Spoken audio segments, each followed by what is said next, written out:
everyone. This is Access Chapter 2, Pause and Practice 2. It's the first movie. And we're going to continue to work on designing our structure of our tables. And it's important when you're working with the with a database that you try and ensure that the data being typed in, being entered, is correct, right? And so there are some vehicles, some methods that we can use through these field properties to ensure that the data is proper. It's there's not typos. It's not the wrong. It doesn't fit or those type of things. So there's some controls that we can do. We can't do everything. I mean, there can be mistakes, but we want to use the tools that are there to ensure good data. So one of the things is integrity rules, and so you can do these ensuring integrity through the format. All right, so that's kind of what we've done, where you make sure it matches the data type. You can check that it begins with a certain letter or those type of things. You can ensure that the information entered is within a range. So, for example, a date, like a hire date, can be before your company started, something like that. You can make sure that fields are consistent with other fields and that every piece of information that's required is entered. So those are some of the integrity rules that we can control. One of the things that we want to look at on page 91 are the operators used when you're dealing with expressions.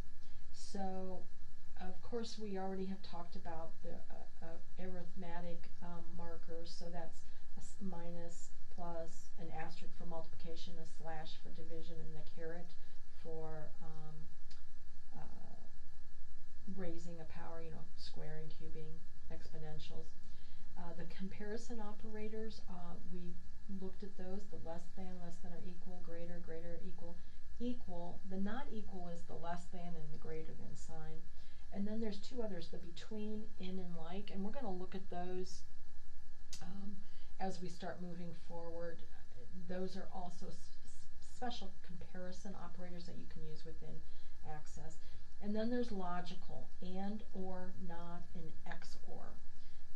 So one of the things that you want to understand is the difference between an and an or. An and means that all conditions in the equation must be true in order for that equation to be evaluated as true. An or is only one of the conditions needs to be true and the entire equation is deemed true. Not would reverse it, so not would negate what you have. And then we're not going to deal with the XOR in here. So let's talk about wildcards for a minute. And there's a picture or a table on page 92, A2-92. The big one that you use is the asterisk, and that substitutes any number of characters. So it could be 1, it could be none, it could be 10, but so however many in that spot. The question mark is a single character, right? And a character is letters or numbers or special characters, it could be a hyphen or something like that.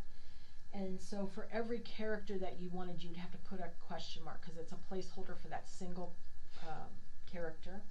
And then the pound sign is a digit. So it's like the question mark, except it's limited to numeric values.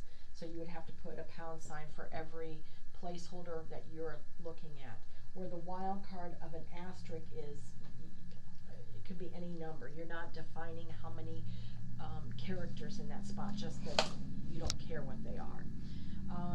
So let's go ahead and start looking at these validation rules and input masks and taking a look at that. So I'm on page A2-106 and we're in our equipment table in design view. So we want to be on equipment ID. So if we go down to the properties or those characteristics about that field, we want to look at this right here. We're going to look at these two here. Validation rule is where you set up what you're requiring the input to be like, and then the text would be what like an error message that would appear if the person doesn't enter the data correctly. So we're going to do the word like, and then a quote, and then we're going to do 4 pound signs. 1, 2, 3, 4, no 5, I'm sorry, 5, and end. So let's talk about what that means. So like is using the wildcard character. When you use a wildcard character, Access puts the word like in front of it.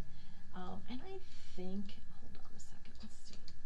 1, 2, 3, 4, 5, 10. Yep, you have to actually enter them. Okay.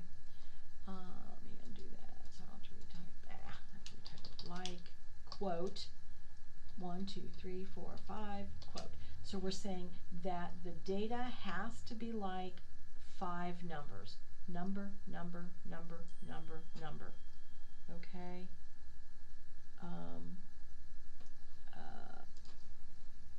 Okay, so what we're saying is that a person has to put in 5 numbers. And then in the validation text, this will be whatever text that we're going to say to help the user understand what they did wrong.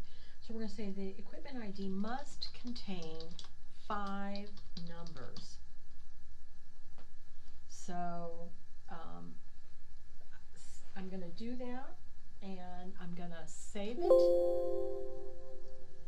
You're going to get an error message that says, hey, the rules have changed, data may not fit, and that's okay, we're fine. So we're going to say yes. And then let's test this. So we're going to go over to Datasheet View, and we're going to come down to the new row. So I'm going to pick the arrow with, it looks like a flash bulb going off. That's the new record. So we're going to come down there and we're going to type A1212. Now, does that fit the validation rule? It's got to be 5 values. Well, no, because there's an A. So watch what happens when I hit tab. I get that message that I put in. It says, hey, hey, hey, the equipment ID must contain 5 numbers. Oh, okay. Well, let me try this again. So that would be if somebody had a typing error where they accidentally put a number. Let's see if they just do 1, 2, 3. Right? Okay, once again, I have to put 5 numbers. And that's because I used the pound sign and not the asterisk, right? That's what allows me to say it's got to be 5 and it's got to be a number, right? So now if I put 4, 5 on the end and tab, it worked, right?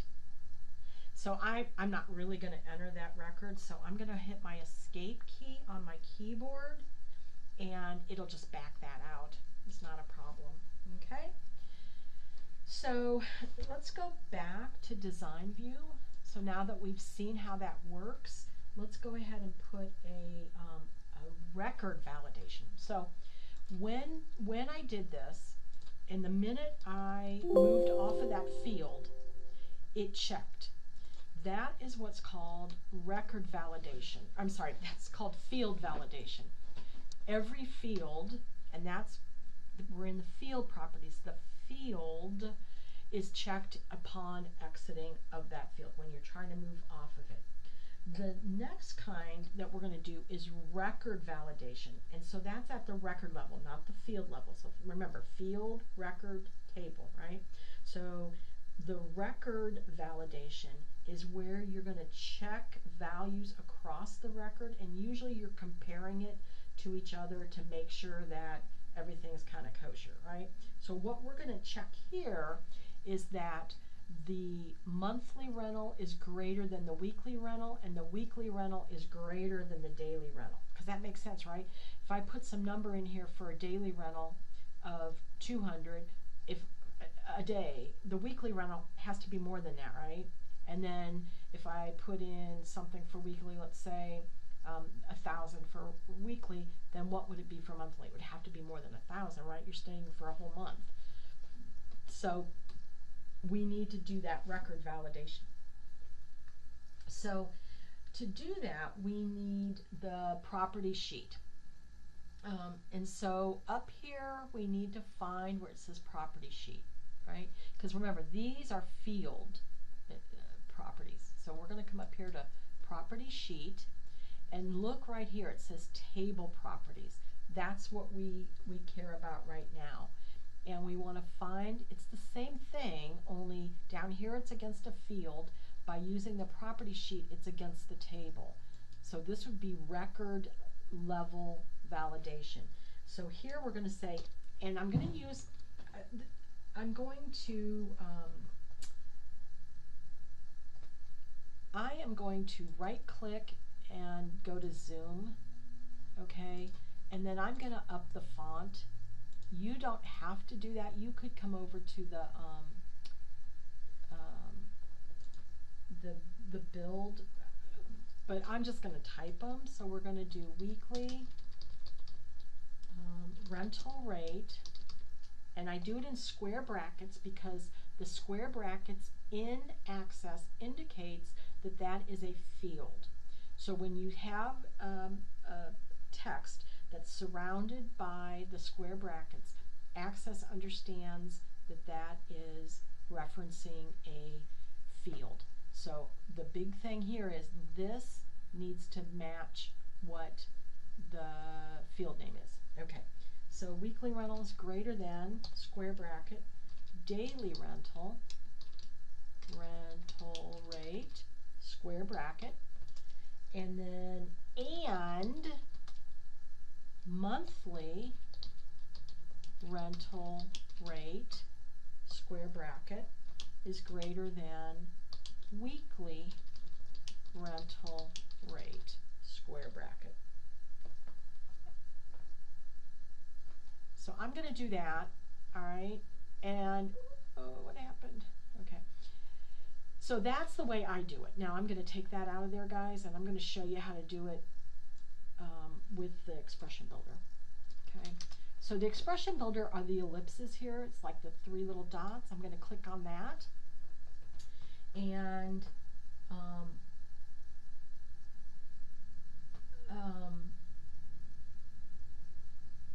so do you see what's here? You have the field names. So this would allow you to weekly rental greater than daily rental and monthly rental greater than weekly rental. So using the expression builder allows you to pick it and you don't have to worry about the typing. So, and this is the way the book has you do it. So I wanted to show you the 2 different ways. So I'm going to go ahead and do OK. And then I need to put the validation text in here.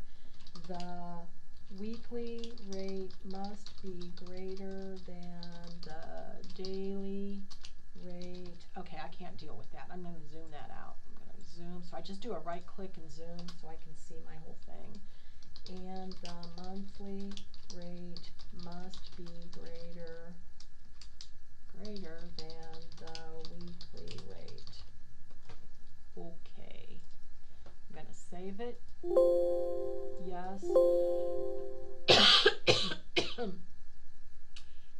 I want to keep, I don't want to test, so say no, and then go over to excuse me, datasheet view. And so on this one, if I put 160, oh Helen, 160 tab, 160 tab. See, it's letting me do it because those fields are fine. It's watch what happens when I try and move off the record. I'm just hitting tab, tab, Okay, what did I do? Okay, guys, sorry. When I redid it, I did not keep the validation rule. So this is what you should get when you try and move off the record. Here's your message, and it says, wait a minute, your monthly isn't greater than your weekly, and your weekly isn't greater than your daily. Okay, so I'm going to have to fix that. So let's say we're going to put in the monthly, we're going to put 640. And try and use your down arrow. Okay, still not, because we used an and, right? So monthly is greater than weekly, but weekly is not greater than daily. So both conditions are not met, so you're still going to get the error message. So we need to fix that up.